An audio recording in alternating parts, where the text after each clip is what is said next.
ನಿಮ್ಮ ನಿಷ್ಠೆ ಭಾರತಕ್ಕಿರಬೇಕೇ ವಿನಃ ನಿಮ್ಮ ನಿಷ್ಠೆ ಇಲ್ಲಿಯ ದೇಶಕ್ಕಿರಬೇಕೇ ವಿನಃ ಇನ್ಯಾವುದೋ ದೇಶದಲ್ಲಿ ಏನಾಯಿತು ಅನ್ನುವ ಕಾರಣಕ್ಕೆ ಪ್ರತಿಭಟನೆಗಳನ್ನು ಮಾಡಿ ಇಲ್ಲಿಯ ಶಾಂತಿ ಭಂಗವನ್ನು ಮಾಡುವಂಥದ್ದು ಸರಿಯಲ್ಲ ಅನ್ನುವಂಥದ್ದು ಸ್ಪಷ್ಟವಾದಂಥ ನಿಲುವು. ಪೆಹಲ್ಗಾಮ್ ದಾಳಿ ಆದಾಗ ಅಲ್ಲಿ ನಾಗರಿಕರು ಸತ್ತಾಗ ಕಾಶ್ಮೀರದ ಮುಸಲ್ಮಾನರು ರಸ್ತೆಗೆ ಇಳಿಲೇ ಇಲ್ಲ. ಅವ್ರ ರಾಜ್ಯದಲ್ಲಿ ಆದಂಥ ಘಟನೆಗೆ ರಸ್ತೆಗೆ ಇಳಿಲೇ ಇಲ್ಲ.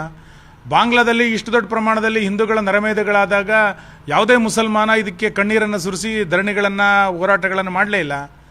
ಇವತ್ತು ಇವರು ರಸ್ತೆಗಿಳಿತಾ ಇರೋದನ್ನು ನೋಡಿದಾಗ ಇವರ ನಿಷ್ಠೆ ಎಲ್ಲಿದೆ ಅನ್ನುವಂಥದ್ದು ಒಂದು ಪ್ರಶ್ನಾರ್ಥಕವಾಗಿ ಎದ್ದು ಬರ್ತಾ ಇದೆ.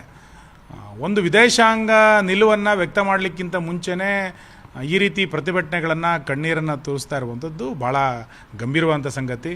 ನಾವು ಮಧ್ಯಪ್ರಾಚ್ಯದ ಹಲವು ರಾಷ್ಟ್ರಗಳ ಜೊತೆಗೆ ವ್ಯಾಪಾರ ವಹಿವಾಟುಗಳನ್ನು ಇವತ್ತು ಕೇಂದ್ರ ಸರ್ಕಾರ ಮಾಡ್ತಾ ಇದೆ. ಇದರ ಹಿನ್ನೆಲೆಯಲ್ಲಿ ಭಾಳ ಎಚ್ಚರಿಕೆ ಹೆಜ್ಜೆಯನ್ನು ಇವತ್ತು ಇಡಬೇಕು. ಯುದ್ಧ ಬೇಡ ಅನ್ನುವಂಥದ್ದು ಸಾರ್ವತ್ರಿಕ. ಆ ಹಿನ್ನೆಲೆಯಲ್ಲಿ ಅವರ ದೇಶದಲ್ಲಿ ನಡೀತಾ ಇರುವಂಥ ಯುದ್ಧದ ಹಿನ್ನೆಲೆಯಲ್ಲಿ ನಾವು ಇವತ್ತು ಏನನ್ನು ವ್ಯಕ್ತ ಮಾಡಬೇಕು ಅನ್ನುವಂಥ ಎಚ್ಚರಿಕೆಯನ್ನು ಕೂಡ ಇರಬೇಕು.